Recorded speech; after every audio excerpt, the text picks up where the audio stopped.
प्रणाम नमस्कार बा आप सब श्रोता के। ऐसे तो शुरू से ही बढ़िया बढ़िया रचना गावे के आदत पड़ल बा।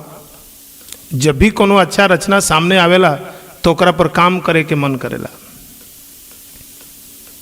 असही आखिर के पेज पर डॉक्टर देवेंद्र नाथ तिवारी जी बहुत ही सुंदर प्यारा बढ़िया एक रचना शेयर कैलरनी है, जेकरा के आपन मधुर आवाज दे करके अजय दिवाकरन जी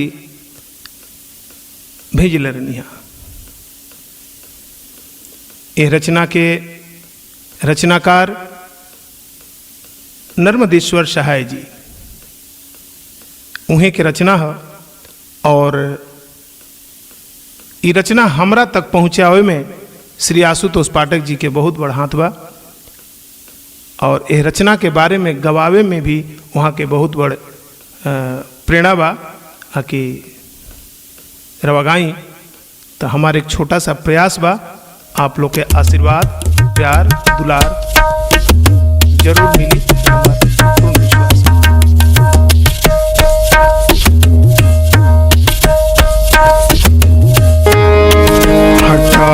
पतझड़ के पहरा तनिक मधुमास आवे द हटा पतझड़ के पहरा तनिक मधुमास आवे द उदासन मन का देहरी पर किरण सबिलास आवे द हटा पतझड़ के पहरा तनिक मधुमास आवे द हटा पतझड़।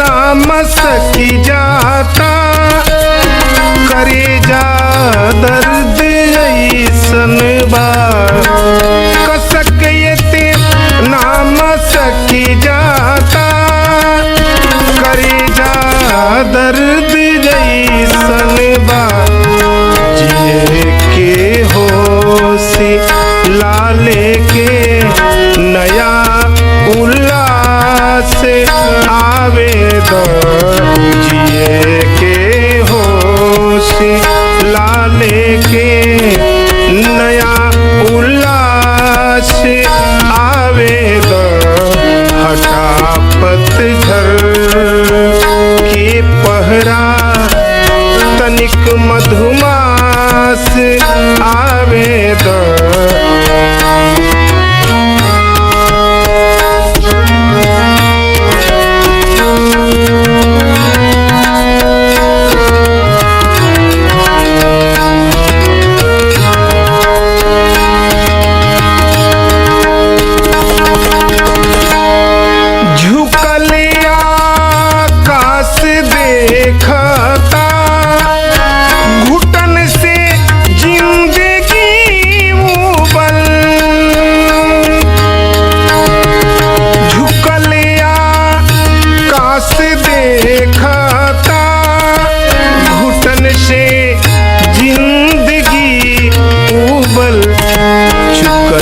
एहसास विनती बा नया इतिहास आवे द चुकल एहसास विनती बा नया इतिहास आवे द हटा पतझड़।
पहरा